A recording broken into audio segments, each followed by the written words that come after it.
The late September sun hung low over Crystal Lake like a dying ember, casting the Montana wilderness in shades of copper and blood. The water was cold enough to make breathing difficult, cold enough to turn skin blue, cold enough to kill a woman if she stayed in too long. Sister Grace Morrison had been in that water for nearly 3 hours now, her arms wrapped around her chest, her teeth chattering so violently she could barely form words. She had long since stopped crying.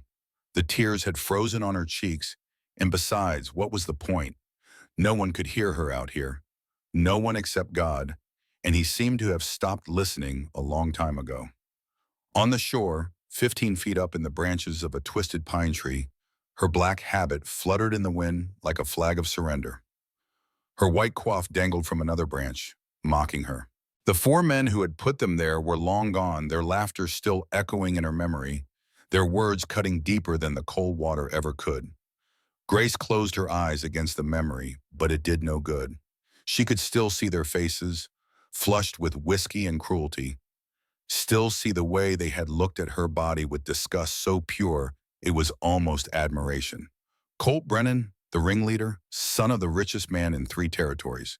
Jake Riley, Tyler Vance, and Mason Holt, all cut from the same cloth of privilege and meanness. They had found her bathing in this hidden lake, the one place she thought she could be alone, the one place she thought she could let her guard down. She had been wrong. They had taken everything, her clothes, her dignity, her horse, even the small satchel containing the few personal items she owned. They had thrown her habit and coif up into the tree like it was a game, whooping and hollering as they took turns trying to get the black fabric to catch on the highest branches. And then Colt had leaned down from his saddle, his handsome face twisted into something ugly, and said the words that made Grace's blood turn colder than the lake water ever could. Mother Agnes sends her regards. She said you've been asking too many questions about your daddy's money. Maybe you'll freeze out here and save everyone the trouble. That was when Grace understood. This was not just cruelty for cruelty's sake. This was a message. This was punishment. This was what happened to fat girls who asked questions they had no business asking. Grace was 18 years old when she entered St. Mary's Convent in the Montana Territory. She was 29 now. She had spent 11 years believing she was nothing, believing she was a burden, believing that her body was evidence of sin, and her very existence was an embarrassment to God. Mother Superior Agnes Hartwell had made sure of that. Every morning, Grace woke to the sound of Mother Agnes's voice during meditation, reminding the sisters that gluttony was a deadly sin. Every meal was eaten under watchful eyes. Every extra pound was noted and commented upon. Grace had tried, Lord, how she had tried, to make herself smaller, to eat less, to be less. But her body refused to cooperate. At 340 pounds, she was the largest woman in the convent by 100 pounds, and Mother Agnes never let her forget it. God does not accept gluttons as his brides, Mother Agnes had said when Grace asked about taking her final vows 5 years ago. You are a postulant, Sister Grace, and you will remain one until you learn discipline. 5 years Grace had been a postulant. 5 years of being almost but not quite a real nun. 5 years of being told she was too fat to be holy, and now she was going to die in this lake because she had made the mistake of asking about her father's will. The thought came to Grace suddenly, quietly, like a whisper from somewhere deep inside her soul. She could just let go. She could stop treading water, stop fighting the cold, stop trying to be something the world clearly did not want her to be. She could slip under the surface and let the lake take her, and maybe, just maybe, God would accept her in death, since he had not seemed to want her in life.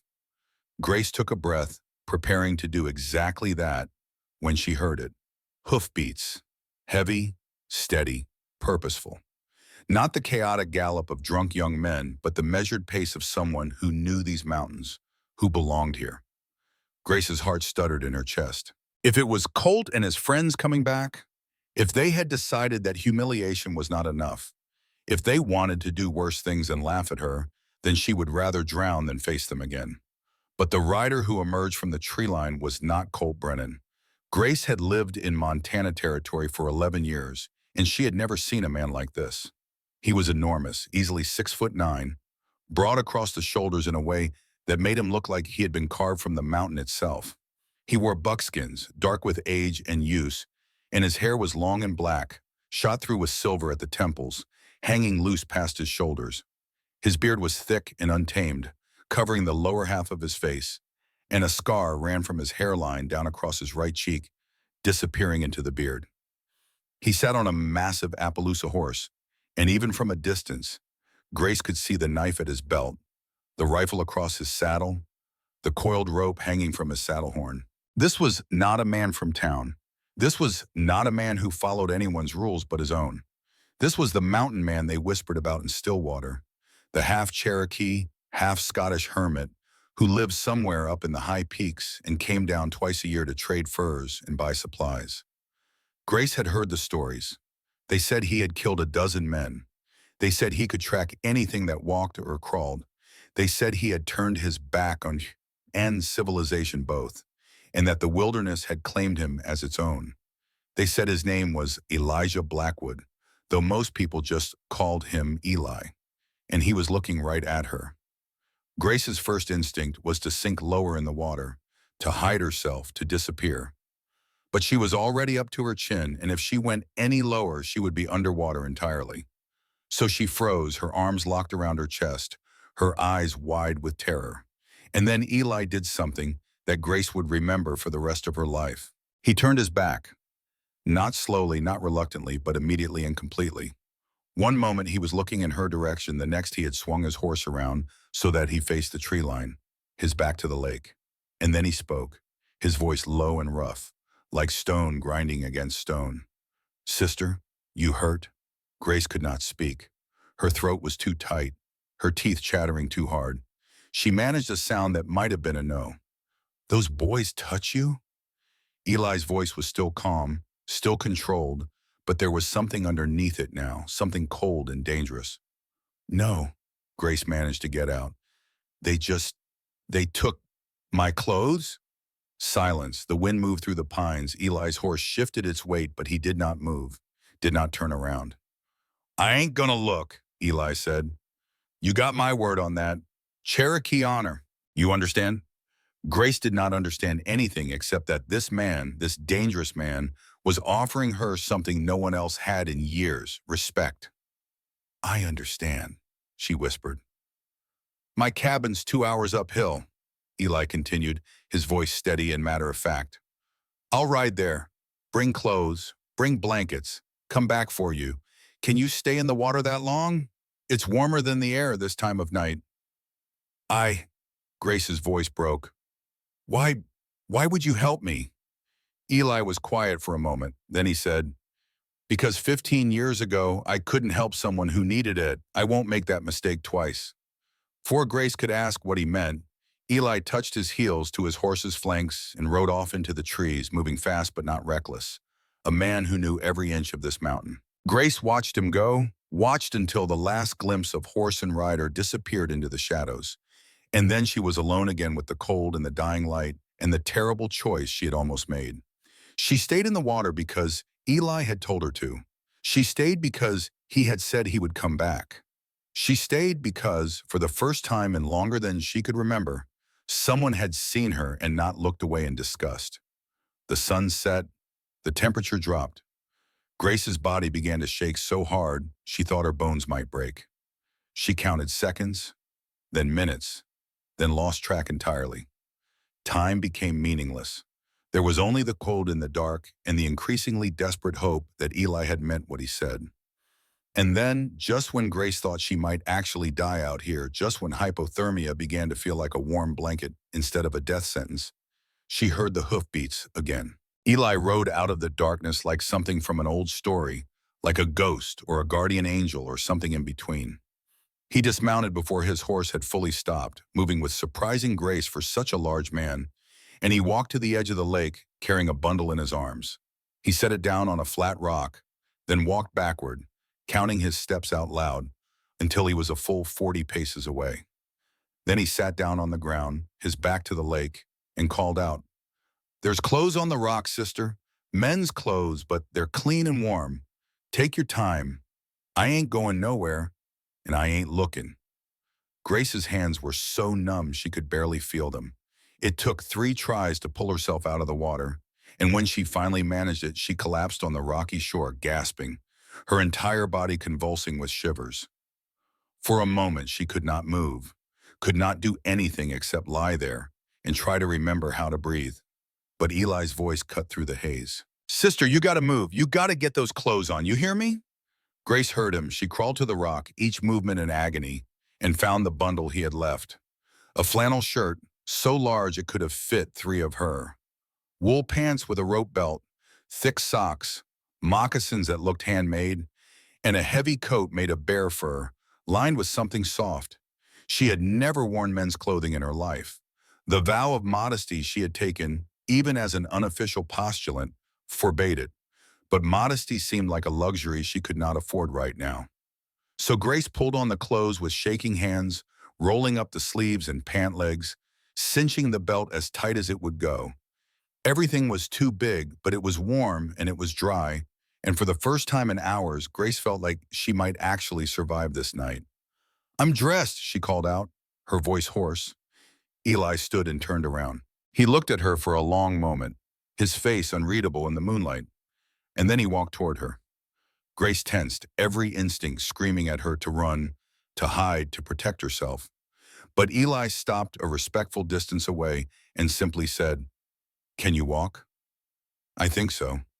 "Can you ride?" Grace hesitated. "I've never ridden a horse before." Eli nodded as if this made perfect sense. "Then I'll ride behind you. Keep you steady and keep you warm. That all right with you?" No one had asked Grace's permission for anything in 11 years. "Yes," she said. Eli led his horse over, the massive Appaloosa with kind eyes and a patient temperament. He lifted Grace onto the saddle with no more effort than if she had been a child, his hands careful and impersonal, and then he swung up behind her. His arm came around her waist, not possessive, not threatening, just anchoring her against the cold. Grace stiffened at first, unused to being touched, unused to being close to anyone, but Eli's body was warm and solid behind her, and slowly, she let herself relax. They rode through the darkness in silence. The moon rose, painting the trees silver. An owl called somewhere in the distance.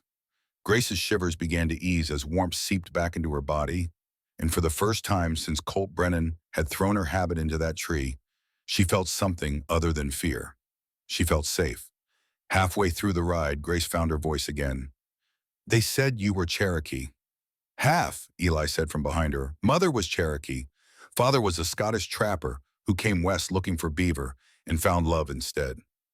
"Where are they now?" Silence. Then quietly, "Dead, both of them, long time ago." "I'm sorry." "Don't be. Death comes for everyone. Question is what you do with the life you got before it comes." Grace thought about that. She thought about the years she had spent behind convent walls, convinced she was too sinful to deserve anything better.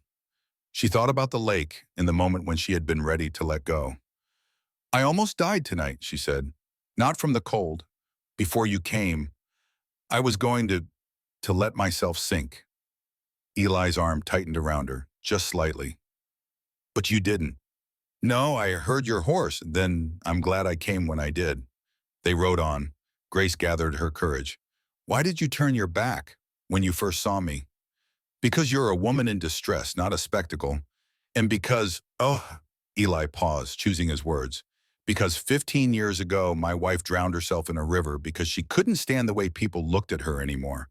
And I wasn't there to turn my back for her then, to give her dignity when she needed it most." Grace twisted in the saddle to look at him, shocked. In the moonlight, Eli's face was hard and weathered, but his eyes held a pain so deep it made her chest ache. "Your wife killed herself?" "After our daughter died, after the army forced my mother's people onto a reservation and she lost everyone she'd ever known. After this town, this whole damn territory, ground her down until there was nothing left but shame. Yeah, she killed herself. And I've spent 15 years wondering if I could have stopped it if I'd just fought harder, loved louder, made her believe she was worth more than what they said she was." "What was her name?" "Margaret, but everyone called her Maggie. She was beautiful and kind, and she believed the lies people told about her, that she was too soft, too weak, too Much and not enough, all at the same time. Grace understood that feeling with a clarity that hurt. "I'm sorry," she said again. "So am I," Eli said. "But I learned something from losing her. I learned that sometimes keeping your word, showing respect, turning your back when it matters, sometimes that's the difference between life and death.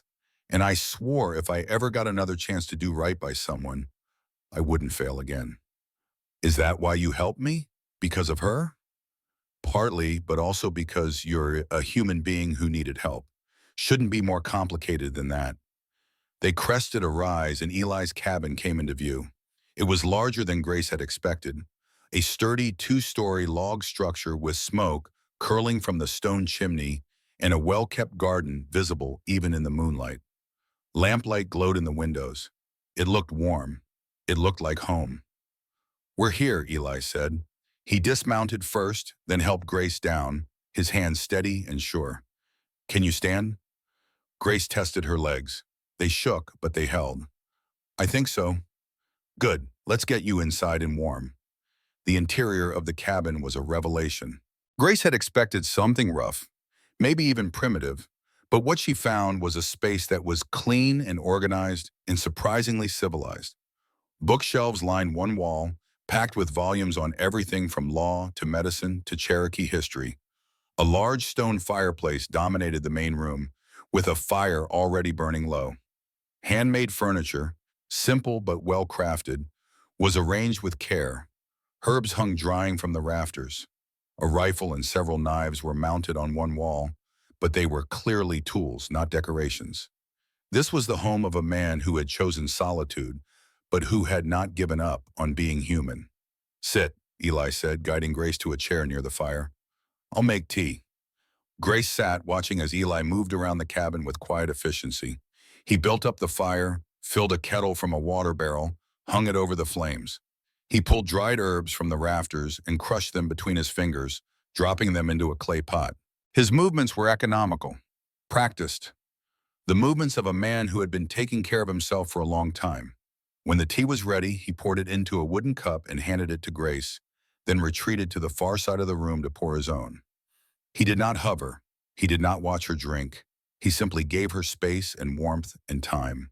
Grace wrapped her hands around the cup, letting the heat seep into her frozen fingers. The tea tasted of mint and something else, something earthy and slightly bitter, but it was hot and it was good. She drank slowly, feeling warmth spread through her chest and belly, feeling her body begin to thaw from the inside out. "Thank you," she said quietly. "You're welcome. I don't know what would have happened if you hadn't come." "You'd have died," Eli said bluntly. "Hypothermia would have taken you in another hour, maybe less." "I know." Grace stared into her tea. Part of me wanted it to." Eli was quiet for a long moment. Then he said, "The wanting to die part or the being taken part?" "Both, I think." "Wait, bye." Grace laughed, but it was a broken sound. "Because I'm fat, because I'm worthless, because God doesn't want me and neither does anyone else." "That's a lie." The certainty in Eli's voice made Grace look up. Mother Agnes says, "Mother Agnes is a liar and a bully," Eli interrupted, "and she's using God as a weapon to control you. But God, the real God, the one who made mountains and rivers and every living thing, that God doesn't care about pounds, that God cares about hearts. And sister, I don't know you well, but I know you got a good heart. I can see it." "How can you see that?" "Because you asked why I'd help you instead of just accepting it. Because you said thank you. Because even half frozen and scared out of your mind, you were worried about breaking vows by wearing men's clothes. Those aren't the actions of a worthless person. Those are the actions of someone who cares about doing right." Tears slipped down Grace's cheeks. She had not cried in the lake, but she cried now, in this warm cabin, with this strange man who saw something in her that she could not see in herself. "I don't know how to be anything other than ashamed," she whispered. "Then maybe it's time to learn," Eli said gently. He stood and moved to a chest in the corner, pulling out blankets and what looked like a nightshirt. He set them on a small table near Grace. "You'll take the bedroom upstairs. It's warm and the bed's comfortable. I'll sleep down here by the fire. I can't take your bed." You can and you will. You need rest. Real rest. And tomorrow, we're going into town. Grace's heart lurched. Town? But I can't. They'll see me like this. They'll, they'll see you with me, Eli said firmly. And they'll know that anyone who wants to hurt you will have to go through me first. We're going to the marshal. We're reporting what those boys did. And then, he paused. Then we're going to have a conversation with Mother Agnes about your father's will. Grace stared at him. My father's will? But he died in debt. Mother Agnes said, Mother Agnes said a lot of things, I suspect. Question is whether any of them are true. I don't understand. Your last name is Morrison, right? Yes. Judge Morrison's daughter from Boston? You knew my father? Knew of him. He was a good man, from what I heard. Died about 10 years back, left his daughter a substantial inheritance. Land in Montana, money and trust with the church. Grace felt the room spin. No, that's not. Mother Agnes said there was nothing. She said father died owing money to bad men. That's why I came here to the convent, to escape them. Eli's expression was grim. Sister Grace, I think you need to consider the possibility that you've been lied to for a very long time. The words hung in the air like smoke. Grace tried to process them, tried to make sense of what Eli was saying, but her mind felt sluggish, overwhelmed. She had been so cold for so long, and now she was warm, and the warmth was making her realize just how exhausted she was. I can't think, she said. I can't. It's too much. Then don't think tonight, Eli said. Sleep. Tomorrow when you're rested, we'll figure it out together. But right now, you need to rest. He was right. Grace could barely keep her eyes open. She stood on shaking legs and Eli guided her to the stairs, keeping a respectful distance but staying close enough to catch her if she fell. At the top of the stairs, he pointed to a door. That's the bedroom. There's a basin and water if you want to wash up.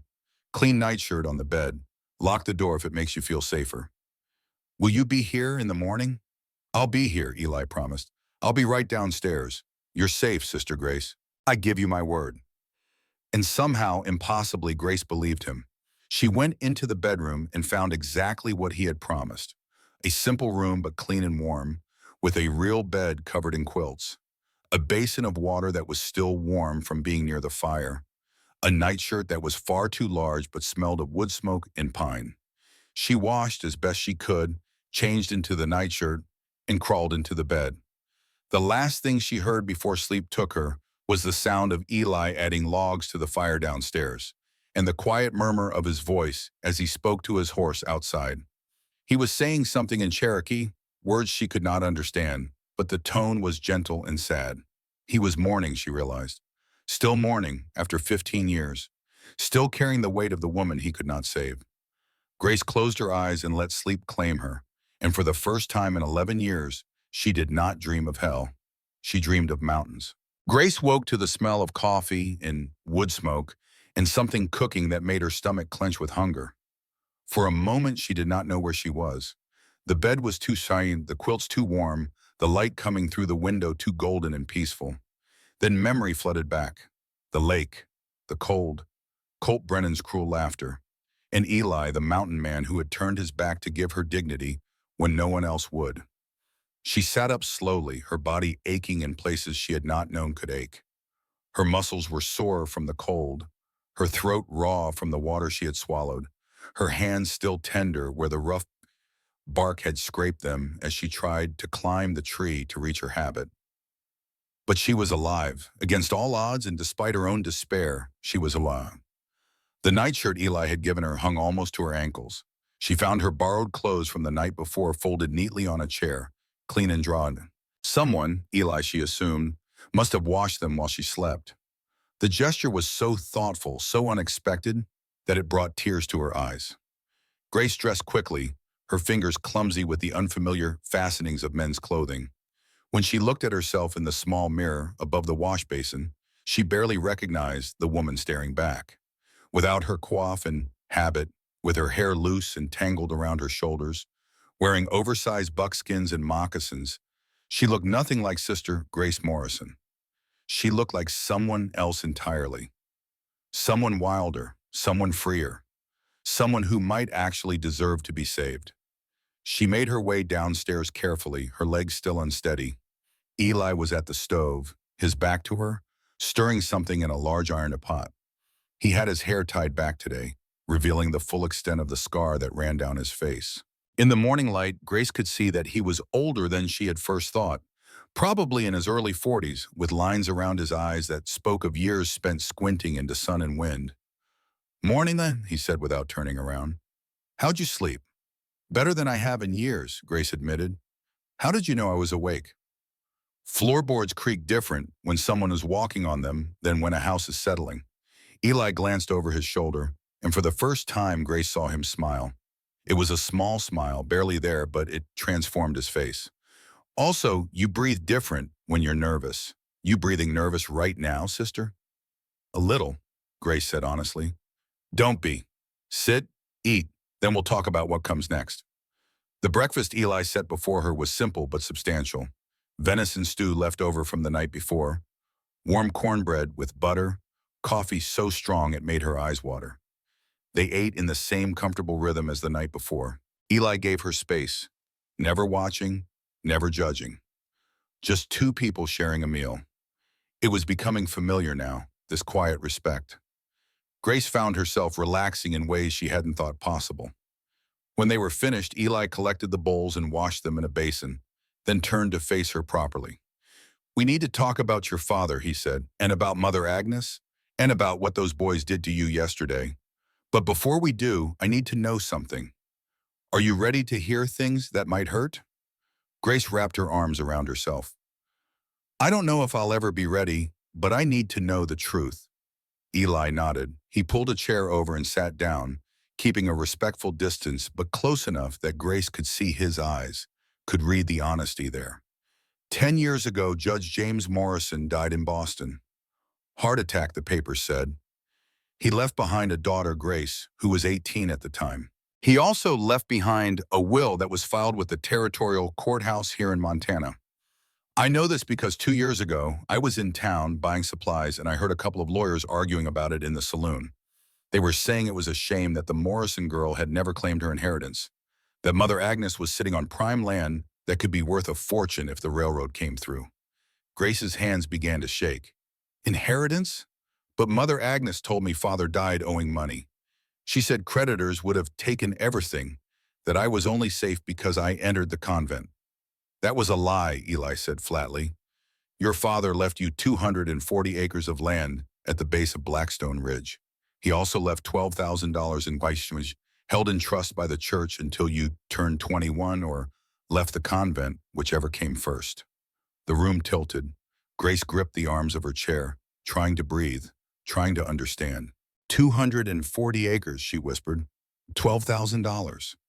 You turned 21 8 years ago, Eli continued. That money should have been transferred to you then. The land should have been deeded in your name. But Mother Agnes, as your trustee, would have had to authorize that transfer. And from what I heard in that saloon, she never did. She stole from me. Grace's voice was hollow. For 8 years, she's been stealing from me. More than that, Eli said grimly, she's been lying to you, controlling you, using your guilt and your faith and your fear to keep you trapped. Because as long as you thought you had nothing, as long as you believed you were worthless and dependent on her charity, you'd never ask questions. You'd never leave. And she could keep that land and that money for herself. Grace thought of all the times Mother Agnes had denied her request to take final vows. All the times she had been told she was too gluttonous, too undisciplined, too fat to be a true bride of Christ. She had thought it was about holiness, about her unworthiness in the eyes of God. But it had never been about God at all. It had been about money. The land at Blackstone Ridge, Grace said slowly, her mind starting to work through the implications. Where exactly is it? About 5 miles west of here, up in the foothills.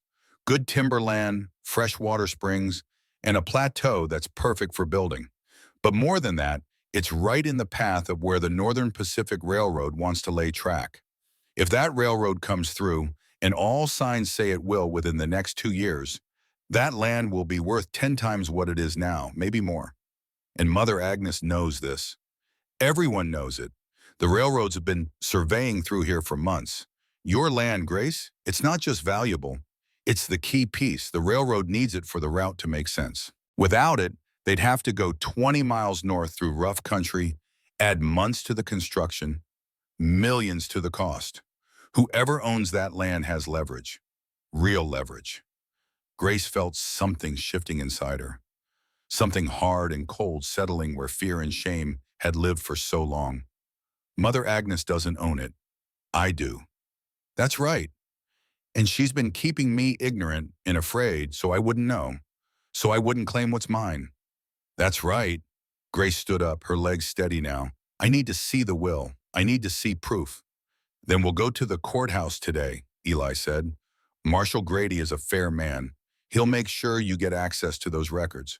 But first, we need to report what happened to you yesterday. Assault, theft, attempted murder. Those boys can't get away with what they did. Mother Agnes will say I'm lying, Grace said. She'll say I'm unstable, that my weight has affected my mind. She said it before. Ika then will prove she's wrong, Eli said. He stood and walked to a cabinet, pulling out a leather satchel. From inside, he drew out a piece of torn black fabric. I found this snagged on a branch near the lake. It's from your habit, isn't it? Grace reached out with trembling fingers and touched the fabric. It was indeed from her habit, torn from the hem when Colt had thrown it into the tree. How did you find this? I went back last night after you fell asleep, tracked the whole scene, found horse tracks, found where they built a fire and drank, found the exact tree where they threw your clothes. I can show the marshal all of it, and I can identify the horses. Colt Brennan rides a distinctive Palomino with a white blaze. Jake Riley's horse has a crooked chute on the left front hoof. I can prove they were there. You did all that for me? Grace felt tears burning behind her eyes. Wait so. Because it's the right thing to do, Eli said simply. And because nobody else was going to do it. He paused, then added more quietly, and because when my wife needed someone to fight for her, I didn't do it. I let the town grind her down. Let the whispers and the cruelty break her piece by piece. I told myself I was being civilized, that I should let her handle it her way, that eventually people would see her worth, but they didn't, and she died thinking she wasn't worth fighting for. I won't make that mistake again. Grace looked at this man, this stranger who had become her unexpected champion, and felt something crack open in her chest. Not love, not yet, but the beginning of something that might become trust. Tell me about her, Grace said. About your wife, if it's not too painful. Eli was quiet for a long moment, staring into the fire. When he spoke, his voice was rough with old grief. My mother's name was Morning Star. She was Cherokee, from a village near Fort Blackstone. Beautiful and strong and wise in the ways of the mountain. My father, Duncan Blackwood, came west from Scotland looking for beaver pelts and found her instead. They married in the Cherokee way, lived in harmony with her people for 20 years. I was their only child. He took a breath, the words coming harder now. In 1873, the Army came. Said the Cherokee had to move to the reservation in Oklahoma. Trail of Tears, they called it, like giving suffering a pretty name makes it hurt less. I was working as a scout for the Army then, tracking outlaws and hostiles. I thought I was doing good work, keeping people safe. But that day my commander gave me orders, said I had to help move the Cherokee out, including my mother's village. I refused, got court-martialed, lost my commission, but I didn't care. I went to warn my mother, to get her somewhere safe. His hands clenched into fists. I was too late. They had already started the march. It was November, cold and wet. The Army didn't give them time to prepare, didn't give them warm clothes or enough food. People started dying within the first week. My mother lasted 2 months before fever took her. I found her grave marker along the trail, just a stick in the ground with her name carved in it. Oh, Eli, Grace whispered. But she wasn't alone when she died, Eli continued. My little sister, little Dove, she was 8 years old. She stayed with our mother until the end. Then she died too, 3 days later. Starvation. I found that out later from a survivor. An 8-year-old girl starved to death because the United States Army couldn't be bothered to feed the people they were forcing off their land. Tears streamed down Grace's face. And you've carried that grief for 15 years. I lost everything that mattered. My mother, my sister, my faith in the country I'd served, my belief that there was any justice in this world. So I came up here to the mountain. Would have died that first winter if not for Red Sky Walker, a Cherokee elder who survived the march. He found me half frozen, brought me back to life, taught me how to live with grief instead of drowning in it. He checks on me sometimes, makes sure I haven't given up entirely. But you came down yesterday, Grace said. You saved me. Because I heard you scream, Eli said. And for just a second, I thought it was Little Dove. Thought maybe somehow I'd gotten a second chance, that I could save her this time. But when I got there and saw you, saw what those boys had done, I realized it didn't matter that you weren't my sister. You were someone's daughter, someone's sister maybe. You were a person who needed help, and this time, I wasn't going to fail. Grace crossed the room and did something she had not done with another human being in more than a decade. She reached out and took Eli's hand. His skin was rough, scarred, warm. He looked down at their joined hands in surprise. You didn't fail, Grace said firmly. You saved me, and now you're helping me fight for what's mine. That's not failure, that's heroism. I'm no hero, Eli said, but he didn't pull his hand away. Maybe not, Grace said, but you're a good man, and that's rarer than you think. An hour later, they were riding into Stillwater together, Grace seated in front of Eli on his massive Appaloosa. The town was bigger than Grace remembered, or maybe she had just gotten used to seeing nothing but convent walls and the surrounding forest. There were perhaps 400 souls living here, with a main street that boasted a general store, a saloon, a church, a courthouse, and a handful of other businesses. People stopped and stared as they rode past. Grace heard the whispers, saw the pointing fingers. That's the mountain man, someone said. Ain't seen him in town for near 6 months. Who's that with him? Is that Sister Grace? Can't be. Sister Grace wouldn't be dressed like that. Wouldn't be riding with a man. It is her. Lord have mercy, what's happened? The whispers grew louder as they dismounted in front of the marshal's office. Grace felt the weight of every eye, felt the judgment in every stare. But Eli simply offered her his arm, steady and solid, and together they walked through the door.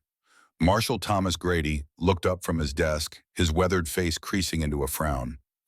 He was a man in his mid-50s, with silver threading through his dark hair and the bearing of someone who had seen too much violence in his life to be impressed by much of anything.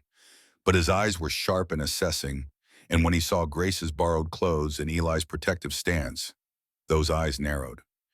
Eli, he said, been a while, and Sister Grace, unless I'm much mistaken, what brings you two to my office at this hour? Crime, Eli said bluntly. Multiple crimes, assault, theft, and attempted murder. Grady sat up straighter. That's serious accusations. Sit down, both of you, and tell me what happened.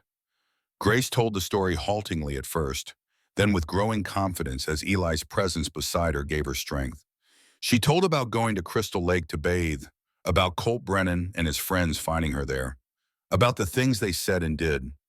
She told about the cold water, about being stranded for hours, about deciding to let herself die. And she told about Eli finding her, saving her, bringing her to his cabin. Marshal Grady listened without interrupting, his expression growing grimmer with every word. When Grace finished, he turned to Eli. You got evidence to back this up? Eli produced the torn fabric, then described in detail what he had found at the lake. He spoke like a man giving testimony in court, precise and factual, and Grace realized with a start that he must have done this before. Marshal Grady seemed to realize it too. You track like an army scout, Grady observed. Used to be one, Eli said shortly. Long time ago, before I learned better. Why'd you quit? Because the army gave me orders I couldn't follow. Eli's voice was flat, emotionless, but Grace could feel the pain beneath it. Orders that got innocent people killed. Cherokee people. My people. Grady studied him for a long moment, and something like respect flickered in his eyes. You talking about the 1873 removal? I am. Lost family in that? My mother and sister. I'm sorry, Grady said, and he sounded like he meant it. That was a dark business. A lot of good men left the service over it. He turned his attention back to the matter at hand. I'll bring the Brennan boy and his friends in for questioning, but I gotta warn you, Sister Grace, this won't be easy. The Brennans are the richest family in 3 territories. Garrett Brennan owns half the land between here and Denver. He's got lawyers and influence and more money than God. His boy might be a vicious little bastard, pardon my language, but Garrett will protect him. I don't care how much money they have, Grace said, surprised by the steel in her own voice. What they did was wrong. They nearly killed me, and they said, she swallowed hard, they said Mother Agnes sent them. The marshal's eyebrows shot up. Mother Superior Agnes, from St. Mary's Convent? Yes. Colt said she sent her regards, that I'd been asking too many questions about my father's money. Now that, Grady said slowly, is a different kettle of fish entirely, because that's not the first time I've heard rumors about Mother Agnes and money that don't quite add up. He stood and reached for his hat. I think maybe we should all take a walk over to the courthouse, see what we can find in the public records about Judge Morrison's estate. The courthouse was a squat brick building 2 doors down from the marshal's office. Inside, a clerk who looked barely old enough to shave sat behind a desk piled high with ledgers and loose papers. He jumped to his feet when Marshal Grady entered, his eyes widening at the sight of the lawman's serious expression. Marshal, sir, what can I do for you? Need to see the probate records for Judge James Morrison. Died 1878 in Boston, estate filed here in Montana Territory. The clerk's face went pale. Marshal, those records are sealed by order of Mother Superior Agnes Hartwell. Sealed? Grady's voice went dangerously quiet. On what authority? She said they contained private church business and shouldn't be available for public inspection. Said it was to protect the privacy of Judge Morrison's surviving family. The hell she did, Grady said. Boy, I don't care what Mother Agnes said. Probate records are public by law unless there's a court order sealing them. You got a court order? No, sir. Just Mother Agnes's request, and Judge Wheeler said, Judge Wheeler ain't got no jurisdiction over probate records unless someone files a motion. Get me that file. Now. The clerk scurried into a back room. While they waited, Grace became aware of a commotion outside. Voices raised in anger, the sound of horses and heavy boots on wooden sidewalks. Then the door burst open and Mother Agnes herself swept in, her black habit swirling around her like storm clouds. Behind her came Deacon William Thatcher, tall and thin and cold-eyed, his face pale and pinched with what looked like perpetual disapproval. Marshal Grady, Mother Agnes said, her voice sharp enough to cut glass. What is the meaning of this? I received word that you were demanding sealed church documents. You have no right to interfere in church business. Not demanding, Mother Agnes, requesting public records that never should have been sealed in the first place. Those records contain sensitive information about one of our sisters. They are protected by religious privilege and the sanctity of the confessional. That sister is standing right here, Grady said, gesturing to Grace, and she has every right to see her own father's will. Ain't no confessional privilege that supersedes a person's right to their own property records. Mother Agnes's gaze swung to Grace, and in that moment, Grace saw something in the older woman's eyes that she had never seen before. Not disappointment or stern correction, but fear. Raw, desperate fear. Grace, Mother Agnes said, her voice dropping into a tone of false sweetness that made Grace's skin crawl. My dear child, what are you doing here? And why are you dressed in that inappropriate and scandalous manner? Have you taken leave of your senses? I'm here to learn the truth, Grace said. Her voice shook, but she kept her chin up, kept her eyes locked on the woman who had controlled her for 11 years. About my father, about the inheritance you stole from me. Stole? Mother Agnes gasped, pressing a hand to her chest in theatrical shock. How dare you accuse me of theft? I have devoted years to your care, taken you in when you had nothing, fed and clothed, and educated you out of the goodness of my heart and the charity of the church. You told me I had nothing, Grace interrupted, and the strength in her own voice surprised her. You told me my father died in debt, that creditors would have taken everything, that I was only safe because I entered the convent. But that was a lie, wasn't it? Your father did die in debt, Mother Agnes snapped, her sweet tone evaporating. The inheritance barely covered his obligations. The land is worthless scrub, the money long gone to creditors.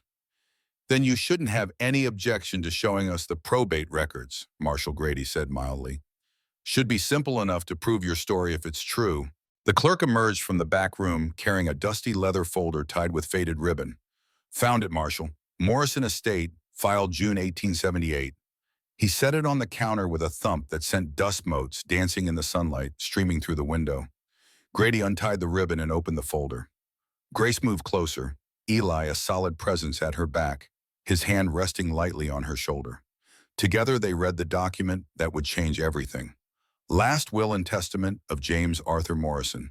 It began in formal legal language. Being of sound mind and body, I hereby bequeath to my beloved daughter, Grace Elizabeth Morrison, the following assets: 240 acres of land at Blackstone Ridge, Montana Territory, surveyed and deeded in her name, said land comprising timber, water rights, and mineral rights in perpetuity. $12,000 in United States currency to be held in trust by the Church of St. Mary until such as Grace reaches her majority at age 21 or voluntarily departs from religious life, whichever comes first. Trustee of said funds to be Mother Superior Agnes Hartwell, with the understanding that said funds are to be transferred to Grace immediately upon her 21st birthday, and that said trustee has no authority to use said funds for any purpose other than Grace's direct benefit. The words blurred in front of Grace's eyes. She had to read them twice, 3 times before they made sense, before the full weight of the betrayal settled into her bones. I was 21 8 years ago, she whispered. Yes, Marshal Grady said grimly. You were. And I never received any transfer of funds. I didn't even know the money existed. I didn't know about the land. No, Grady agreed, you didn't. He turned to Mother Agnes, whose face had gone from pale to ashen, a sickly gray color that made her look suddenly old and frail. Mother Superior, you want to explain to me why you never transferred these funds to Miss Morrison on her 21st birthday, as the will clearly states you were required to do? There were expenses, Mother Agnes stammered, her composure cracking. The orphanage needed repairs. The roof was leaking. The children needed food and clothing and medicine. I used the funds for God's work, as any good steward would. Every penny went to feed hungry children and keep them warm. Surely you cannot fault me for that. That ain't your decision to make, Grady said, his voice hard. Those funds were held in trust for a specific person with specific terms. Using them for any other purpose, no matter how noble sounding, is theft. Plain and simple. I disagree with your interpretation, Marshal, Deacon Thatcher spoke for the first time, his voice smooth and cold as river ice. The church has broad discretion in managing trust funds when those funds are held for religious purposes. Mother Agnes acted well within her authority as both trustee and spiritual guardian of Miss Morrison. And who might you be? Grady asked, though his tone suggested he already knew. Deacon William Thatcher, spiritual advisor to St. Mary's Convent and surrounding parishes. Any relation to Garrett Brennan? A pause so brief Grace almost missed it, but it was there, a flicker of something in Thatcher's cold eyes. He's my brother, yes, though I fail to see how that's relevant to this matter. That so? Grady's expression was unreadable, the face of a man who had played poker with better liars than this. So the brother of the richest man in the territory, the man who's been trying to buy up every piece of land within 50 miles for his railroad investments, just happens to be the spiritual advisor to the woman who's been sitting on $250,000 worth of land that belongs to someone else. Land that his brother desperately wants. That strike, anyone else, is mighty convenient? The silence that followed was thick enough to choke on. Grace looked from Mother Agnes to Deacon Thatcher and saw the truth written on both their faces, clear as scripture. This had never been about God or salvation or even cruelty for cruelty's sake. This had always been about money, about land, about power and greed dressed up in holy robes. The land at Blackstone Ridge, Grace said slowly, working it out as she spoke, her mind finally free to think clearly without the constant weight of shame and self-doubt. The railroad wants to come through there, doesn't it? The Northern Pacific line that everyone's been talking about. And Garrett Brennan wants to buy it from me, but he can't, because I don't even know I own it. So he and Mother Agnes made a deal. She keeps me ignorant and afraid, maybe even keeps me thinking I'm too fat and sinful to deserve anything good. And in exchange, when the railroad finally comes through and the land value skyrockets, Mother Agnes sells it to Garrett Brennan at a fraction of its worth, Eli finished, his voice carrying an edge of disgust. Then they split the profit. Church gets a new wing on the orphanage, Brennan gets his railroad right of way, and Grace stays none the wiser, thinking she's a worthless burden living on charity. That's slander, Thatcher said sharply. You have no proof of any such arrangement. Don't need proof of intent when the crime itself is clear, Grady said. Mother Agnes violated the terms of the trust. That's theft, regardless of what her plans were for the money. Very good, child, Deacon Thatcher said to Grace, and there was nothing warm in his smile, nothing holy. You're smarter than we gave you credit for. Sharper than your mother ever was. My mother? Grace frowned, confused by the sudden change of subject. My mother died when I was 6 years old. Not your birth mother, your stepmother, Patricia Morrison, formerly Patricia Kemp, before she married your father in 1875. The world tilted sideways. Grace grabbed the edge of the counter to steady herself. I don't have a stepmother. My father never remarried after my mother died. He told me that himself many times. He said he could never love any piece the way he loved her. Didn't he? Thatcher pulled a folded document from inside his coat with the air of a magician revealing his final trick. I have here a marriage certificate, dated March 1875, between James Morrison of Boston and Patricia Kemp of New York. Witnessed and sealed, 3 years before his death. That's impossible, Grace said. But even as she spoke, doubt crept in. Her father had traveled frequently for his work. There had been months at a time when she barely saw him. Could he have had a whole other life she knew nothing about? I would have known. Father would have told me. He wouldn't have kept something like that secret. Wouldn't he? Thatcher's smile grew wider, crueler. Your father kept many secrets, it seems, including the existence of a second daughter, a child from his second marriage, a girl named Sarah, half-sister to you, Miss Morrison, 11 years old when your father died, which would make her, let me see, 21 now. Almost the same age you were when you should have received your inheritance. Grace's knees buckled. Only Eli's quick reflexes kept her from hitting the floor. His arm came around her waist, strong and sure, holding her up when she could not hold herself. I have a sister? Her voice was barely a whisper, raw with shock and disbelief. A half-sister? Had, Thatcher corrected, and there was something almost gleeful in his precision. Patricia brought the girl to us 2 years after your father died, said the child was wild and unmanageable, needed the firm hand of the church to civilize her. We took her in as an act of Christian charity.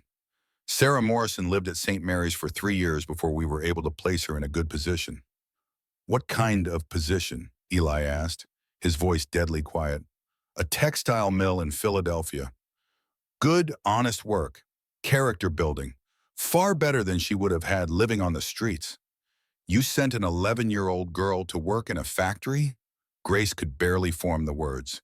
An 11-year-old child?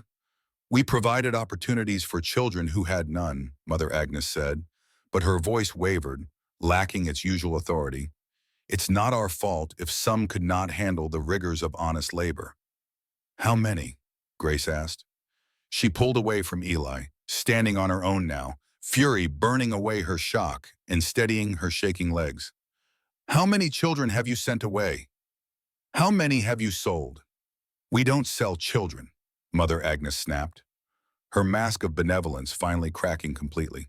We place them in positions where they can be useful members of society instead of being burdens on charity and the goodwill of others. We give them skills, teach them the value of work, make them productive instead of parasitic. How many? Grace repeated, louder this time, her voice ringing with an authority she had never known she possessed. Mother Agnes's face hardened into something ugly, All pretense of kindness gone. 17 children over the past 10 years, and they should all be grateful for the opportunities we gave them. Ungrateful as most of them were. The marshal's hand moved to the gun at his hip. Mother Agnes Hartwell, Deacon William Thatcher, I'm placing you both under arrest for fraud, embezzlement, in trafficking, in human persons. You have the right to. You can't arrest us, Thatcher interrupted, drawing himself up to his full height. We're ordained members of the clergy. We're protected by religious law and the separation of church and state. You have no jurisdiction over us. Religious law don't trump civil law, Grady said, his hand steady on his weapon. And trafficking in children, selling them to factories and God knows what else, that ain't protected by any law, earthly or divine.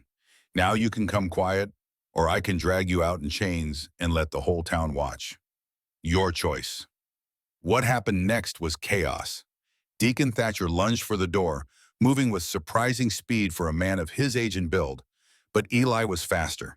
He grabbed the deacon by the collar and slammed him against the wall with enough force to rattle the windows and knock loose a small avalanche of papers from a nearby shelf. Mother Agnes screamed and rushed at Grace, her face twisted with rage and hatred, all her pious pretense stripped away to reveal the bitter, greedy woman beneath. You ungrateful wretch, she shrieked, spittle flying from her lips. After everything I did for you, I should have let you starve in Boston. I should have turned you away when you came begging for sanctuary. You were nothing but a burden from the day you arrived, eating enough for 3 normal women, taking up space better used for real sisters who actually deserved God's grace. I should have. Grace stepped aside and Mother Agnes stumbled, her momentum carrying her forward. She caught herself on the counter, breathing hard, and for the first time Grace saw her not as a figure of divine authority, but as what she truly was, a bitter, greedy, small woman who had used God's name as a weapon and other people's faith as a tool of control. You should have told me the truth, Grace said quietly, and the calmness in her voice seemed to enrage Mother Agnes more than any shouting could have. That's what you should have done, but you didn't, because the truth would have set me free, and you needed me trapped. I needed you gone, Mother Agnes hissed, and now the truth was pouring out of her like poison from a lanced wound. Your father was a fool who left his fortune to a fat, worthless girl instead of to the church where it could have done some good. That land should be building schools and hospitals, not sitting unused because some gluttonous sinner thinks she deserves what better people worked for. I did what had to be done to correct your father's mistake. Marshal Grady pulled out his handcuffs and secured both prisoners, ignoring their protests and threats. As he led them toward the door, Mother Agnes turned back to Grace one last time, and her face was a mask of pure hatred. You think this is over? She hissed. You think you've won? Garrett Brennan owns this town. He owns the judges, the lawyers, half the territorial government. He'll crush you like the fat little bug you are, and he'll take that land, and there's nothing you or your savage protector can do to stop it. By the time he's done with you, you'll wish you'd drowned in that lake. Maybe, Eli said from where he still stood guard by the door, his massive frame blocking any escape route. But he'll have to go through me first, and I'm a lot harder to crush than you might think. The marshal hauled his prisoners out into the street. A crowd had gathered, drawn by the commotion and the screaming, and the whispers started immediately. Grace stood in the courthouse, shaking, trying to process everything that had just been revealed. Among the crowd, Grace spotted a small Cherokee boy, perhaps 11 years old, watching from beside a wagon. His face was bruised, his clothes torn. She recognized him from the few times she had been allowed to visit the orphanage to help with laundry.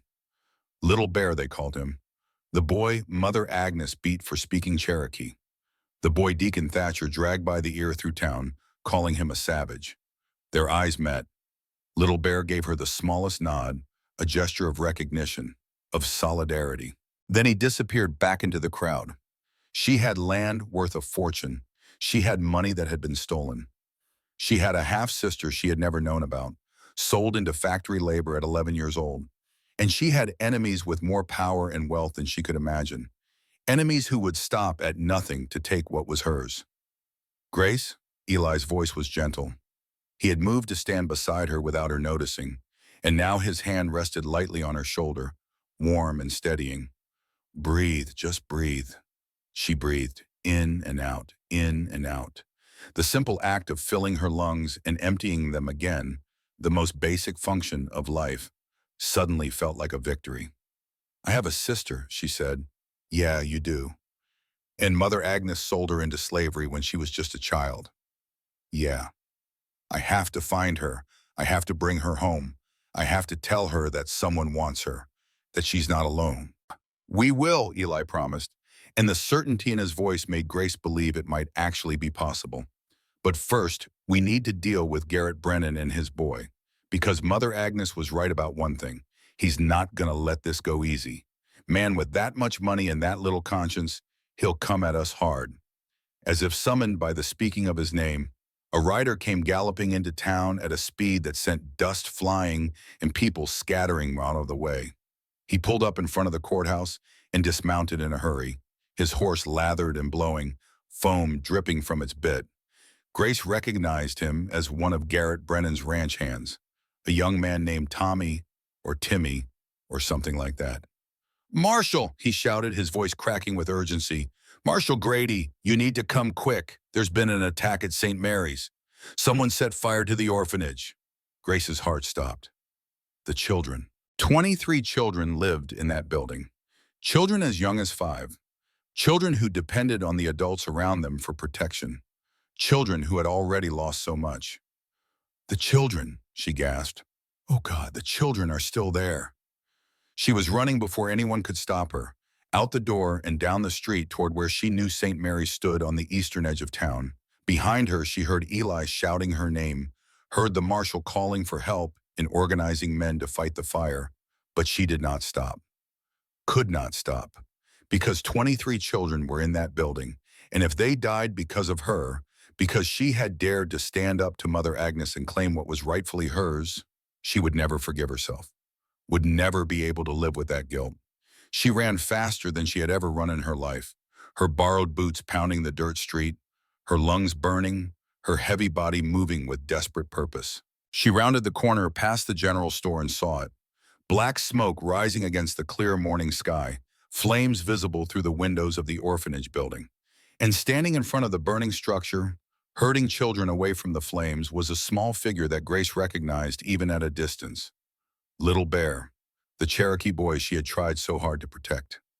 He was carrying a child in his arms, a little girl no more than 6, and tears streaked through the soot on his face. Grace reached him just as he set the little girl down with the others. Little Bear, are they all out? Is everyone safe? The boy looked up at her, and the grief in his eyes told her everything before he spoke. Sister Mary Catherine, he said, his voice breaking. She went back inside for the baby. She hasn't come out. Grace looked at the burning building, at the flames now engulfing the eastern wing, at the smoke pouring from every window. And then she did not think. She simply moved, running toward the fire, toward the screams she could now hear coming from inside, toward the one nun who had ever shown her genuine kindness. She was going to save Sister Mary Catherine, or die trying. Grace ran toward the flames without thinking, without planning, driven only by the desperate need to save the one person in St. Mary's who had ever shown her genuine kindness. Sister Mary Catherine, who had smuggled her extra bread when Mother Agnes put her on starvation rations. Sister Mary Catherine, who had whispered encouragement when Grace was being publicly humiliated. Sister Mary Catherine, who had looked at her with compassion instead of contempt. She was 10 feet from the door when arms like iron bands wrapped around her waist and lifted her clean off the ground. She struggled, kicking and thrashing, but Eli held her fast, his voice rough in her ear. You can't go in there. The roof's about to collapse. She's in there. Sister Mary Catherine went back for a baby. I have to. You'll die if you go in. The smoke alone will kill you before you reach her. Then let me die, Grace screamed, tears streaming down her face. Let me die trying to save someone instead of drowning in self-pity in a lake. Let me die for something that matters. No. Eli's voice was firm, but she could hear the anguish beneath it. I won't watch another woman I care about die. Not today. Not like this. The words penetrated Grace's panic. Another woman I care about. Before she could process what that meant, a figure emerged from the smoke pouring out the doorway. Sister Mary Catherine staggered forward, her habit burning at the hem, clutching a bundle wrapped in blankets. She made it 5 steps before her legs gave out. Eli released Grace and moved faster than she had ever seen a man his size move. He reached Sister Mary Catherine in 3 strides, swept her and the baby up in his arms, and carried them away from the building. Grace rushed forward to help as he laid them on the ground. Sister Mary Catherine was coughing violently, her face black with soot, but she was alive, and the bundle in her arms was moving, mewling with the distinctive cry of an infant. "The baby!" Sister Mary Catherine gasped between coughs. "And it's the baby!" "Alive," Grace said, carefully unwrapping the blankets to reveal a tiny girl, perhaps 3 months old, red-faced from crying, but apparently unharmed. "She's alive. You saved her." "Sarah's child," Sister Mary Catherine whispered, then dissolved into another fit of coughing. Grace froze. "What did you say?" "Sarah Morrison's daughter, born 6 months ago in Philadelphia. Mother Agnes had the baby brought here 2 months back. Said the mother had died in childbirth. But I knew Sarah was alive because I saw the letter. Mother Agnes keeps all the letters from the children we send away. This baby, she's your blood, Grace, your niece." The world tilted again. Grace looked down at the tiny face, the dark hair, the shape of the nose that was somehow familiar. Her sister's child, Sarah's daughter. "My niece," she whispered. Behind them, the orphanage roof collapsed with a roar like thunder, sending sparks and embers high into the sky. The crowd that had gathered gasped and pulled back, but the fire was contained to that one building now. The children were safe. The nearby structures were not threatened. It could have been so much worse. Marshal Grady pushed through the crowd, his face grim. "Eli, I need you." Found fresh horse tracks leading away from the back of the building. "Looks like someone set this fire deliberately, then rode off. I need your tracking skills." "Go," Grace said before Eli could protest. "I'll take care of Sister Mary Catherine and the children. Go find who did this." Eli hesitated, his eyes searching her face. Then he nodded and followed the marshal, moving with that peculiar grace that seemed impossible for a man his size. The next hours passed in a blur of organized chaos. Grace helped the town doctor examine all 23 children for smoke inhalation and burns. Miraculously, most were unharmed beyond being frightened. 2 had minor burns, quickly treated. Sister Mary Catherine's injuries were more serious. She had 2nd-degree burns on her hands and legs, and her lungs had taken in enough smoke that the doctor worried about lasting damage. But she was alive, and she was conscious, and when Grace held her hand, she squeezed back. "Thank you for telling me about Sarah," Grace said quietly, once the doctor had moved on to examine another child. "About her daughter." "I should have told you years ago," Sister Mary Catherine said, her voice hoarse and weak. "I knew what Mother Agnes was doing was wrong. I knew about the money, about the children being sold. But I was afraid of losing my position, afraid of being cast out with nowhere to go. I'm ashamed of my cowardice." "You went into a burning building to save a baby," Grace said. "That's not cowardice, that's courage." "Better late than never, I suppose." The older nun managed a weak smile. "Grace, there's something else you need to know. The letters Mother Agnes kept, they're in a locked box in her office. 3rd desk drawer, hidden under a false bottom. You'll find records there, names of all the children we placed, where they were sent, how much money changed hands, evidence of everything." "I'll find it," Grace promised, "and I'll make sure those children are found and brought home if they want to come." By late afternoon, Eli returned with Marshal Grady. Their faces told Grace everything she needed to know before they spoke a word. "Colt Brennan," Grady said wearily, "found him at his father's ranch, reeking of kerosene, burns on his hands from setting the fire. Fool didn't even try to hide it. Said he was teaching you a lesson about asking questions above your station." "Where is he now?" Grace asked. "Jail, along with his father and Deacon Thatcher and Mother Agnes. Got the whole family locked up. Judge is coming from Denver tomorrow to handle arraignment." "What about the other children Mother Agnes sent away?" Grace could not stop thinking about Sarah, about her half-sister working in some factory, believing no one cared whether she lived or died. Can we find them? We can try, Grady said. But Grace, you need to understand, some of those children have been gone for years. Some might not want to be found. Some might have died. I have to try, Grace said. Sarah especially. She's my sister. And that baby, she looked down at the infant sleeping in her arms. That baby needs her mother. Eli spoke for the first time since returning. Marshall, what's the legal situation with Grace's property? Can Brennan still make a claim on it? Not legally, no. Will's clear. Land belongs to Grace, free and simple. But Brennan's got money for appeals and lawyers. Could tie it up in court for years if he's determined enough. Then we need to make sure the land is protected, Grace said, an idea forming in her mind. Eli, your cabin, it's on your own property, right? Such as it is. 40 acres I homesteaded 15 years back. Not much, but it's mine. Where is it exactly? About a mile north of your land. Well, Grace looked at Marshall Grady.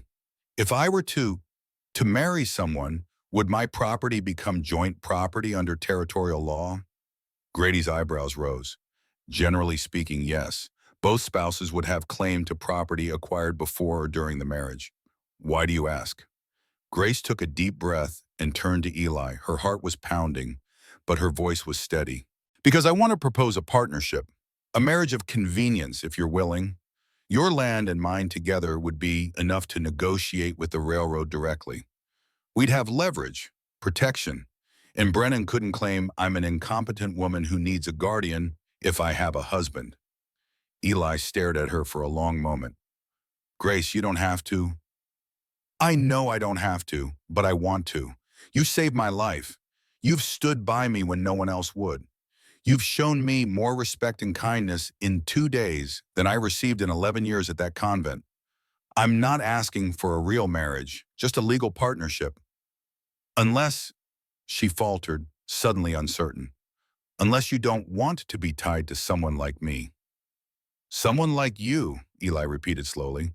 You mean someone brave and smart and strong enough to run into a burning building? Someone who stands up to corrupt authorities and fights for children who can't fight for themselves? Yeah, Grace. I'd be honored to be tied to someone like you. The words hung in the air between them, heavy with meaning neither of them was quite ready to name. There's a preacher over at the Baptist church, Marshall Grady said, a smile playing at the corners of his mouth. I could fetch him if you're serious about this. I'm serious, Grace said. So am I, Eli agreed. They were married an hour later in the marshal's office, with Marshall Grady and the town doctor as witnesses. The preacher, a young man named Reverend Mills, kept glancing nervously at Eli's knives and guns, but he performed the ceremony without protest. Grace wore her borrowed buckskins. Eli wore the same clothes he had been wearing since she met him. There were no flowers, no music, no celebration. But when Eli took her hand and said, I do, his grip was warm and steady. And when Grace repeated the words back to him, she meant them more than she had ever meant anything in her life. I now pronounce you man and wife, Reverend Mills said. You may kiss the bride. Eli looked at Grace, a question in his eyes. She nodded, just slightly. He leaned down, mindful of their height difference, and kissed her forehead, gentle and reverent. It was not a passionate kiss. It was something better. It was a promise. Well, Marshall Grady said, that ought to complicate Garrett Brennan's legal strategy considerably. He had no idea how right he was. The news spread through Stillwater like wildfire. The fat postulant nun had married the mountain man. Some people were scandalized. Some were intrigued. Some whispered that it was all a scheme to steal land from the church. But no one could deny that it was legal. And more importantly, no one could deny that Eli Blackwood was not a man to be trifled with. That night, Grace and Eli returned to his cabin with Little Bear and the baby. Sister Mary Catherine was staying in town under the doctor's care. The other children from the orphanage had been distributed among various families, willing to take them in temporarily. It was not ideal, but it was better than leaving them in the burned-out husk of St. Mary's. At the cabin, Eli started a fire while Grace tried to figure out how to care for an infant. She had no experience with babies. The child needed milk, but there was no wet nurse nearby. Little Bear, surprisingly, proved helpful. Cherokee women make a feeding tube from deer hide, he said. I've seen it. We can use goat's milk if we have a goat. I have a goat, Eli said. She's stubborn and mean, but she gives good milk. Between the three of them, they managed to fashion a feeding system that worked.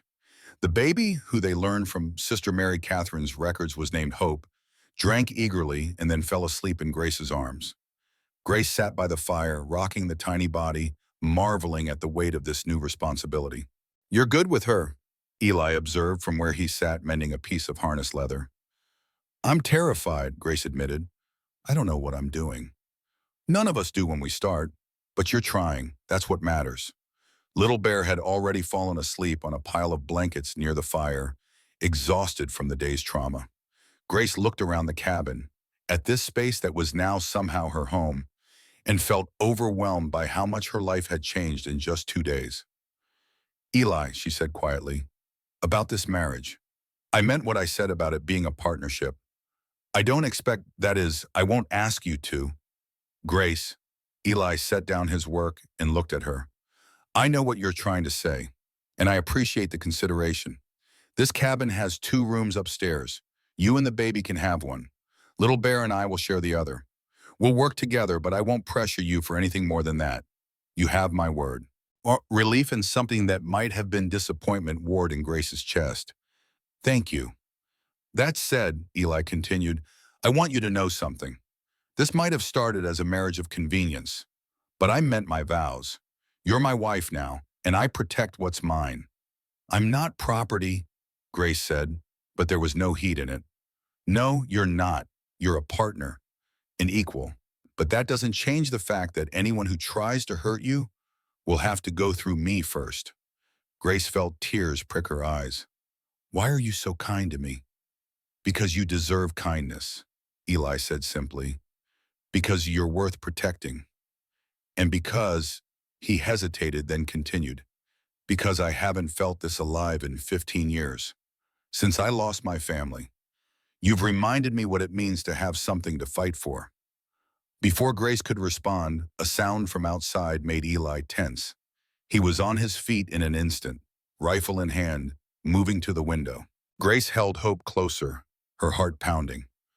Someone's coming, Eli said quietly. Multiple riders, stay here. He slipped out the door before Grace could protest.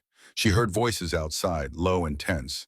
Then Eli returned, and behind him came Marshal Grady and another man Grace did not recognize. This is Red Sky Walker, Eli said, elder of the Cherokee people in this region. He heard about what happened today. He wants to talk. Red Sky Walker was a man of perhaps 70 years, his face weathered and wise, his long silver hair braided down his back. He moved with the careful dignity of age and authority. When he looked at Grace, his eyes were sharp and assessing. He spoke in Cherokee. Eli translated. He says the spirits have been restless. They told him a woman in black robes would come, a woman who carries the weight of 2 people's sorrows. He says you are that woman. Grace shifted Hope in her arms. I don't understand. More Cherokee, more translation. He says you carry the child of a woman who was lost. You stand beside a man who has lost his way, and you yourself are lost, but finding your path. He says this is significant, that the spirits are watching. I don't believe in spirits, Grace said, though her voice was less certain than she meant it to be. Red Skywalker smiled, and Eli translated his response. He says it doesn't matter if you believe in them. They believe in you. The old man stepped forward and placed his hand on Hope's head, speaking words Grace could not understand. Then he turned to Little Bear, who had woken and was watching with wide eyes. More Cherokee, softer this time, almost tender. He's blessing the children, Eli said, asking spirits to protect them and guide them to their destinies. Finally, Red Skywalker turned to Eli and Grace together. He spoke for a long time, his voice rising and falling like water over stones. When he finished, Eli's face was unreadable. What did he say? Grace asked. He says we are bound now, you and I, not just by white man's law, but by something older. He says, Morning Star, my mother sent you to me, that you are her gift, her way of telling me to stop mourning and start living. He says, Eli's voice grew rough. He says she forgives me for not being there, for failing to save her and little Dove. She forgives me, and I need to forgive myself. Tears streamed down Eli's face the first time Grace had seen him cry. Red Skywalker put his hand on Eli's shoulder and spoke again, gentler now. He says, I've been dead inside for 15 years, but you've brought me back to life. And for that, the Cherokee people will stand with us against any who try to harm us. Tell him thank you, Grace said. Tell him I'll do my best to honor that trust. Eli translated, and Red Skywalker nodded. He spoke one more time, then turned to leave. At the door, he paused and looked back at Grace. What did he say? Grace asked after he was gone. He said you think your body is a burden, but to him, to the Cherokee, a woman with substance is a woman with strength, a woman who can survive hard winters, bear healthy children, work the land. He says in the old way, you would be considered beautiful, desirable, worthy. He says white people have forgotten what really matters. Grace could not speak. She simply held Hope and let the tears fall. That night, after Little Bear was asleep and Hope was settled in a makeshift cradle, Grace and Eli sat by the fire in companionable silence. Finally, Grace spoke. I need to go to Philadelphia to find Sarah. I know. Will you come with me? Where you go, I go. We're partners now. The land? Little Bear can watch the land. He's smart and capable. And Red Skywalker will keep an eye on things. We'll leave in 3 days. Give Sister Mary Catherine time to heal enough to write down everything she knows about where Sarah was sent.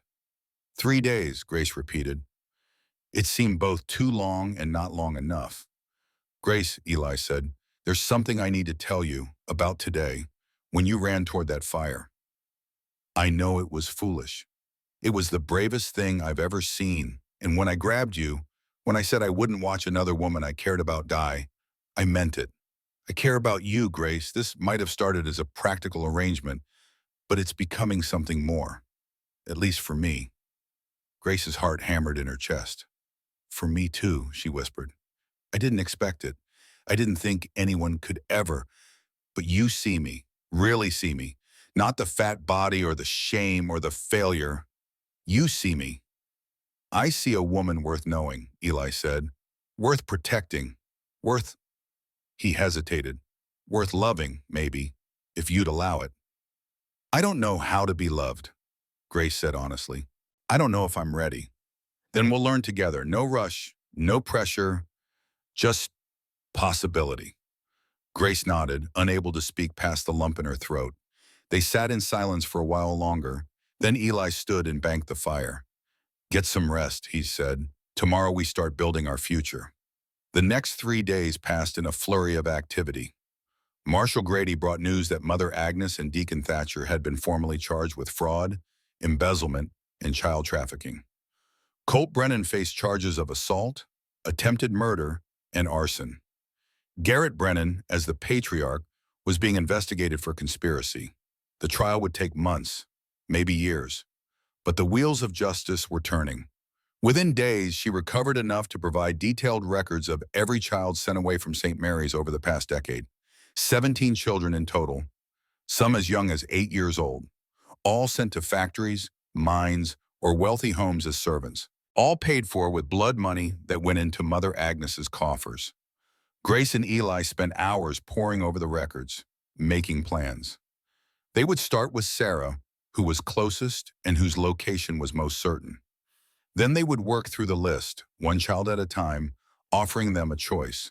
Come home to Montana, to the land Grace now owned and the house she planned to build. Or stay where they were, if they had found happiness. But at least they would know someone cared enough to come looking. On the third day, Widow Abigail Cole came to the cabin with an offer. I'll watch the baby, she said, and Little Bear, if he wants to stay. You two go find that girl. Bring her home. We can't ask you to. You're not asking. I'm offering. I raised 6 children of my own. One more baby won't kill me, and the boy can help around my place, earn his keep. Go. Do what needs doing. That afternoon, Grace and Eli rode out of Stillwater heading east. They carried enough supplies for 2 weeks, money from Grace's newly released inheritance, and letters of introduction from Marshal Grady. It was 1,000 miles to Philadelphia. In 1888, that meant weeks of travel by train and coach. But Grace was ready. For the first time in her life, she was moving towards something instead of running away. The journey east was an education in itself. Grace had spent 11 years behind convent walls, sheltered from the world. Now she saw that world in all its complexity. Cities filled with immigrants and industry, farmlands stretching to the horizon, mountains and rivers and plains, poverty and wealth existing side by side. And everywhere they went, people stared. At Eli's buckskins and long hair, at Grace's size and practical clothing, at the sight of them together, this unlikely pair. Some stares were hostile, some curious. Grace learned to meet them all, with her head high, learned to saw him apologizing for existing. Eli was a patient teacher. He showed her how to negotiate with ticket agents, how to handle money, how to navigate unfamiliar cities. He never made her feel stupid or sheltered. He simply gave her information and let her learn. 2 weeks after leaving Montana, they arrived in Philadelphia. The city was overwhelming, noise and crowds and buildings so tall they blocked out the sky. The smell of coal smoke and industry, and too many people living too close together. Grace felt herself shrinking, wanting to hide, but Eli's presence beside her kept her grounded. Sister Mary Catherine's records indicated Sarah had been sent to work at the Riverside Textile Mill on the northern edge of the city. They found the building easily enough. It was a massive brick structure, belching black smoke into the gray sky. The sound of machinery was deafening, even from outside. At the front office, a clerk looked at them with undisguised disdain. "We're looking for Sarah Morrison," Grace said, forcing her voice to remain steady. "We have reason to believe she works here. We don't give out information about our workers." Eli stepped forward, his size suddenly seeming much more significant in the small office. "The lady asked nicely. I suggest you cooperate." The clerk paled and shuffled through some papers. "Sarah Morrison, yes, she's in the weaving room, second floor. But you can't just—" They were already walking toward the stairs. The weaving room was a vision of hell. 200 looms operated by women and children, the noise so loud Grace could barely think. The air was thick with cotton dust that made her lungs burn. The workers looked like ghosts, pale and thin, their clothes worn, their faces blank with exhaustion. Grace scanned the room, looking for a face she had never seen but might somehow recognize. And then she saw her, a young woman at a loom near the far wall. 21 years old, painfully thin, with dark hair and a face that looked hauntingly like their father's. She had his nose, his jawline, his eyes. Grace knew her instantly. "Sarah," she breathed. The woman looked up, startled by hearing her name in this place where workers were only numbers. Her eyes widened when she saw Grace approaching, widened further when she saw Eli behind her. "Sarah Morrison?" Grace had to shout to be heard over the machinery. "Who's asking?" The voice was hoarse, damaged by years of breathing cotton dust. "My name is Grace, Grace Morrison. I'm your sister." Sarah's face went blank with shock. "I don't have a sister. My family is dead." "No," Grace said, tears streaming down her face. "No, they're not. I'm here. I came to find you. I came to bring you home." "I don't have a home." "You do now. Please, Sarah. Come outside where we can talk. Please." Sarah looked at her loom, at the work she would be punished for leaving, at the foreman watching from across the room. Then she looked back at Grace, at this impossible sister who had appeared like a ghost from a past she had tried to forget. "You are really my sister?" "I am. I swear it. Our father was James Morrison. He died when you were 11. Mother Agnes took you from your mother, Patricia, and sold you to this place. But I didn't know. I swear to you, I didn't know you existed until 3 days ago. But now I do, and I'm here, and I want you to come home." Sarah stood slowly. The foreman started toward them, shouting something Grace could not hear over the machinery. Eli intercepted him with a hand on his chest and said something that made the man back away. Outside in the marginally cleaner air, Sarah leaned against the brick wall and stared at Grace. "You're really her, the daughter from Father's first marriage, the one Mother talked about. She said you abandoned us, said you didn't want a new family." "I didn't know about you," Grace repeated. "Mother Agnes lied. She lied to both of us. But I know the truth now. And you have a daughter, Sarah, a baby girl named Hope. She's alive and well and living in Montana, waiting for her mother." Sarah slid down the wall, her legs giving out. Hope. They told me she died. They took her away right after she was born, and they said she died. She's alive. I promise you, I've been taking care of her. She has your eyes. Sarah sobbed, great heaving gasps that sounded like they were tearing her apart. Grace knelt beside her, this stranger who was her sister, and held her while she cried. They stayed like that for a long time. Two women who had both been lied to and used and discarded, finding each other at last. Finally, Sarah looked up. Why would you do this? Come all this way for someone you don't even know? Because family matters, Grace said. Because children matter. Because you deserve to know someone cared whether you lived or died. And because I have land now and money and a home, and I want to build something. A place where children like us, children who have been thrown away, can be safe. But I can't do it alone. I need help. I need family. I'm nobody, Sarah said. I'm just a factory girl with ruined lungs and no education. You're my sister, Grace said firmly. You're Hope's mother. You're somebody, and you're coming home with us. It took 3 more days to arrange Sarah's release from the factory. They had to pay off her debt for room and board, a debt that had been carefully calculated to keep her trapped forever. Grace paid it without hesitation. She also paid the debts of 5 other young women who Sarah said had been kind to her, giving them the choice to come to Montana or use the money to start fresh somewhere else. 2 of them chose Montana. Their names were Emma and Kate, both 16, both orphans who had been working in the factory for 4 years. They looked at Grace with disbelief when she explained what she was offering. A home, Emma said. A real home? Where we don't have to work 16 hours a day? A real home, Grace confirmed. You'll work, but fair work, helping build something instead of being ground down by machinery. And you'll be safe, I promise you that. The journey back to Montana took longer with 3 additional people, but it gave Grace time to know her sister. Sarah was quiet at first, broken by years of hardship, but slowly, day by day, she began to open up. She talked about their father, about memories Grace had never known. She talked about her mother, Patricia, who had been weak and fearful but not actively cruel. She talked about the factory, about watching friends die from disease and accidents, about the foreman who took liberties with the youngest girls. And she asked about Hope, about her daughter. Grace described every detail she could remember: the baby's tiny fingers, the way she squeaked when she was hungry, the dark hair that curled at the ends just like Sarah's. I thought she was dead, Sarah said one night as they camped under the stars. I thought I'd killed her by being born myself. That's what they told me, that I was so weak and sinful that my baby couldn't survive. They lied, Grace said, about everything. But that's over now. You're going to hold your daughter again. You're going to watch her grow up. You're going to have a future. When they finally arrived back in Stillwater 6 weeks after leaving, a crowd had gathered. News of their journey had spread. People wanted to see if it was true, if the fat ex-nun and the mountain man had really traveled across the country to rescue factory workers. Widow Abigail stood at the front of the crowd holding Hope. When Sarah saw her daughter, she made a sound that was half sob, half laugh, and ran forward on shaking legs.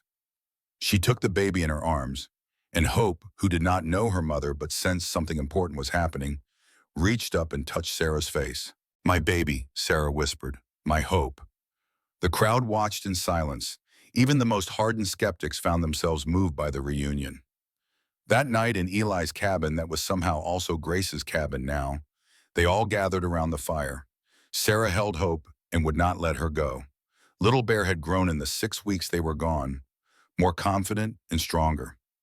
Emma and Kate looked around nervously, still not quite believing this was real. "Tomorrow," Grace said, "we start building. Not just a house, a home. Morrison House, we'll call it. Big enough for all of us and any other child who needs a safe place to land. We'll teach them to read and write. We'll teach them practical skills.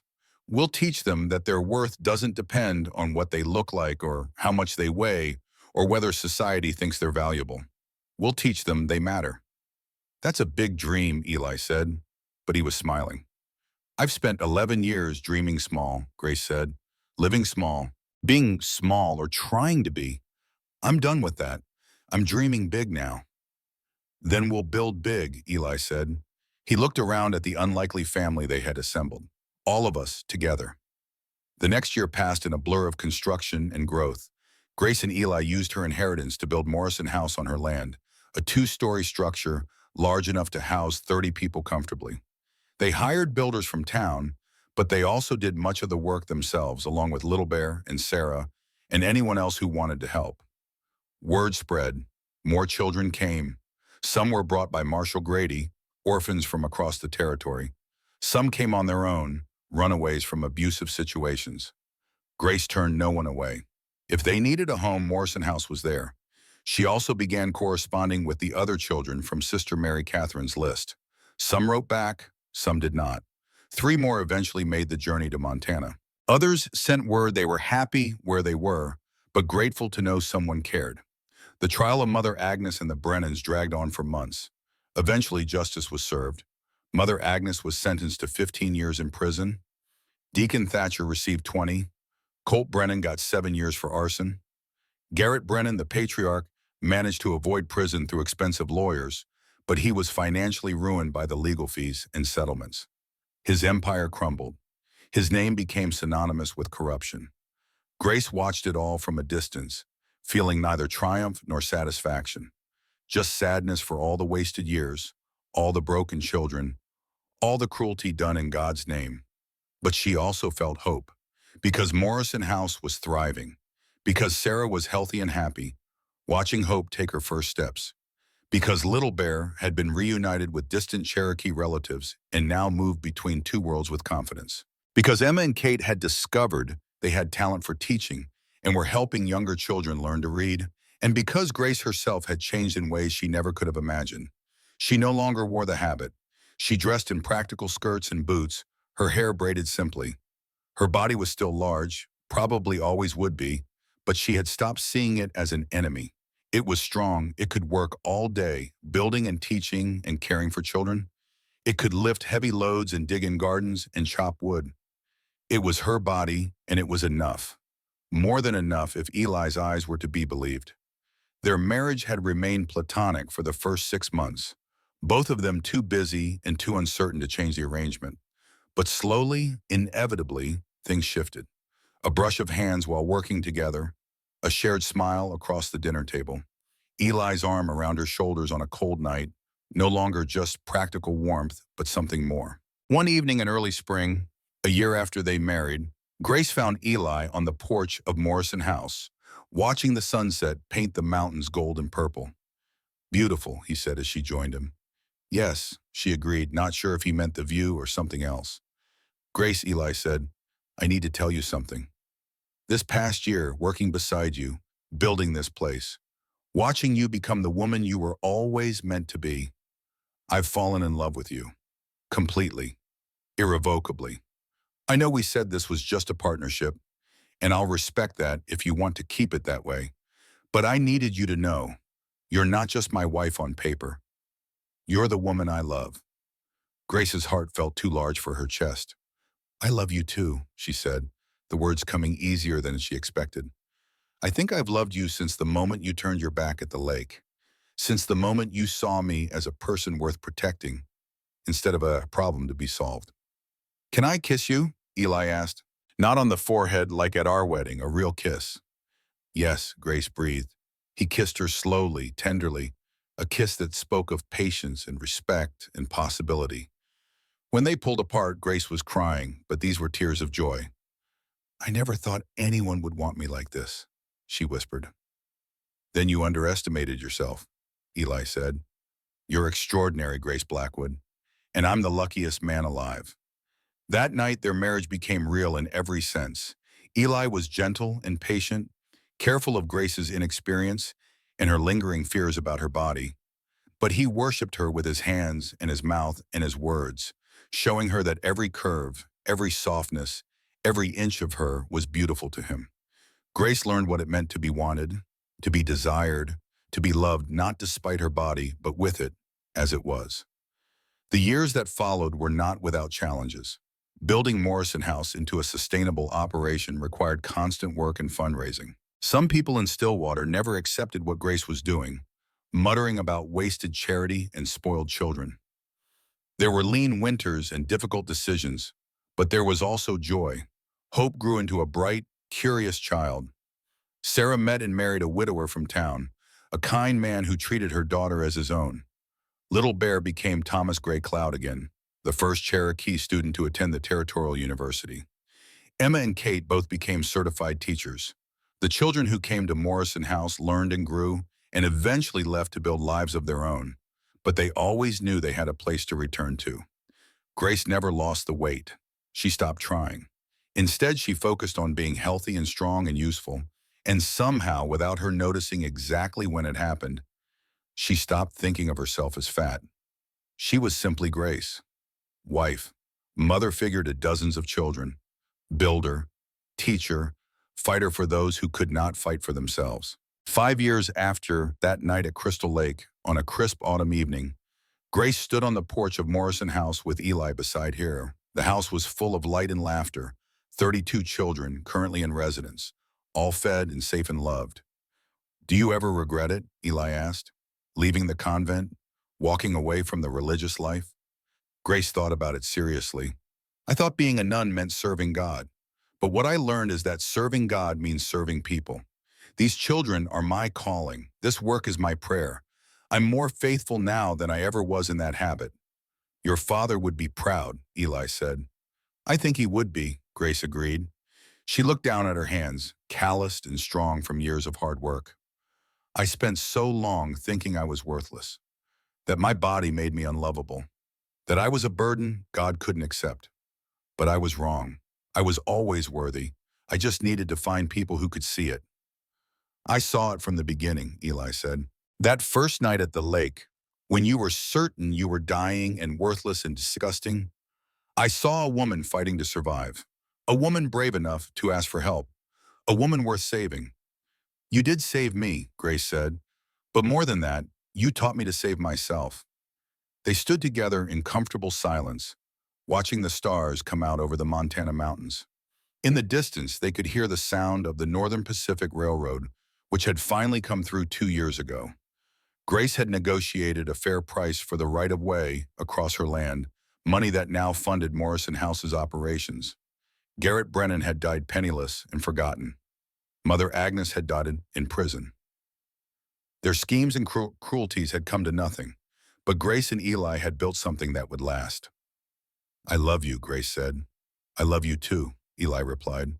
"My goddess, my Grace." Inside Morrison House, children laughed and played. Sarah tucked Hope into bed with a lullaby. Emma and Kate planned the next day's lessons. Little Bear, home from university for the weekend, told stories of Cherokee legends to an audience of wide-eyed younger children.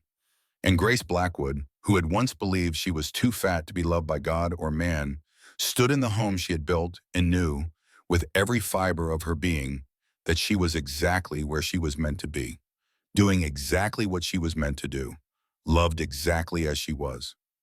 The end.